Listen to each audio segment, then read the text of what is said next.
Sega drunk. Back when I was a kid in the early 90s, there was no internet, at least not yet in our house, so there weren't any YouTube channels featuring smug, obnoxious dorks who weren't even drunk to tell me what games are good and what games aren't good. We had to rely on stuff like word of mouth, gaming magazines, and the box art of the game itself. The problem with the latter is that some games had some truly god-awful covers, cover art so bad that it kept you from playing the game, even though the game itself could have actually been pretty good. I've done a couple videos about this for Super Nintendo games, so now let's take a look at some Sega Genesis or Mega Drive games that share this same problem. One of the most popular Genesis games ever is Strider. It's one of the best action platformers of its time, and it holds up pretty well today, but back then, if you're sitting at a rental store just looking at this cover, you'd think this game were based on a movie starring Matthew Modine or something, or at least Matthew Modine borrowing Jeff Daniels' hair. The character in the game looks like a total badass, but this dude here looks like he's gonna perform magic at your kid's birthday party. Okay, everybody already knows Strider is a badass game, but this is just kind of an obvious one that I had to point out. Plus, check out the artwork Japan got for this game. Now that is more like it, and it actually looks like the character you play as. Imagine that. Another obvious game I'll get out of the way right away is Landstalker. Alright, I admit this game may not be for everyone. Adventure games with this kind of isometric viewpoint can be insanely frustrating for all the wrong reasons, but Landstalker has a lot going for it. It's your traditional adventure structure, the combat is fun, the story is actually pretty funny, but this cover is just, ugh. This looks like some counterfeit Disney thing your friend would bring home from his trip in Southeast Asia. Oh, and nice job putting this dude's junk front and center so you can't miss it. This is another case where the publisher demanded the cover art have a certain look to it, where the US got dollar store Disney and Japan got this. Yeah, that's way better. Even if the main character clearly looks like a Link ripoff, it's still a big improvement over what we got here. Next, there's Alex Kidd in the Enchanted Castle, and this game is oh my god! That is just straight up terrifying. Yeah, let's give this poor kid giant eyes, a fat nose, and ears the size of this ocean sunfish here, but let's keep his skull really small so everything's just crammed on there. Jeez, what the hell were they thinking? That poor kid. Poor Alex Kidd. This cover is especially weird considering this dude looks nothing like the in-game character. I'm so confused. But anyway, once you get past the genetic disaster on the cover, Alex Kidd in the Enchanted Castle is a perfectly okay platformer. It's the 5th game of a series that started on the Master System. It's an early Genesis title, so the visuals aren't gonna wow you, but it's a decent side-scroller with a good amount of gameplay variety through 11 different levels.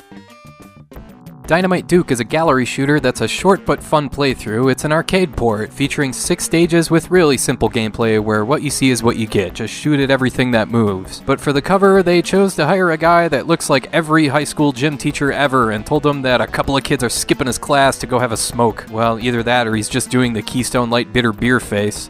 But yeah, this is a perfectly good game. Unfortunately, it doesn't work with the Menacer since that came after this game was made, but it's still a fun time if you like shooting at stuff. Here's another decent game I'd never heard of before. It's Generations Lost, and yeah, as you can see, this one looks, sounds, and plays like an X-Men clone, only with backgrounds and settings that you might see in a game like Flashback. It's a solid game, but it's like the dev team couldn't decide if they wanted to make an X-Men style action platformer or a cinematic platformer, so as a result, the controls are kinda wonky and have a weird delay to them. There's also no boss fights here, which is a bummer. So how did they choose to sell this game? Why, with putting a confused looking oiled up shirtless dude on the cover. Who has that? The greased up deaf guy from Family Guy? From a distance, you can't even make out that this is a person. It looks like more of a side of bacon or something. Anyway, Generations Lost is another solid game that's been obscured by a bad cover. Next, we have Elemental Master, starring Mike Hampton. Yes, before he pitched for the Houston Astros and later the Mets and Rockies, he dressed up in a cape and threw wadded balls of saran wrap at monsters. The game itself is a top-down, vertically scrolling shoot-'em-up where you can either shoot up or down through 7 different levels, but what's nice here is that you can choose the order you go through the first 4 levels. Some of the boss fights in this one are super fun too, and plus this game has a great soundtrack. So, while it might seem a bit weird to play as Mike Hampton or Steve Eiserman or Jean-Claude Van Damme's second cousin or whoever this is supposed to be, Elemental Master is still a perfectly decent playthrough. Haunting starring Polterguy is a strange title, a strange game, and a strange cover. The game itself is pretty interesting in that you play as a ghoul trying to scare a family out of their house, and you do that by possessing different stuff scattered throughout. It's a unique slant on a kind of strategy platformer, I guess? I'm not even sure what genre this game would fall under, but one thing I do know is that this cover is doing nobody any favors. The giant mouth on the couch is something in the game, sure, but on box art it's just weird and confusing. Plus, the layout here is just a disaster with all the different colors, the clashing fonts. I mean, come on, there's 5 different fonts here. My worthless graphic design associate's degree is spinning in its grave. And plus, of course, Polterguy's hair makes even Kid and Play blush. Still, this is a unique game that's well worth checking out, especially around Halloween time.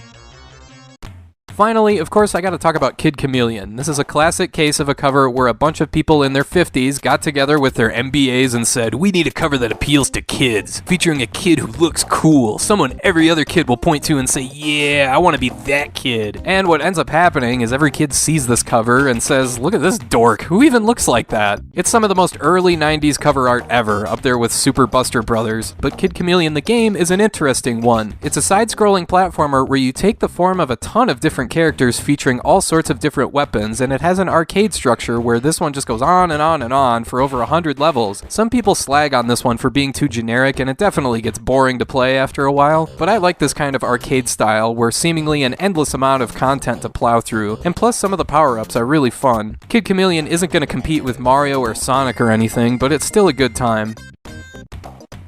Alright, I want to thank you for watching, and I hope you have a great rest of your day.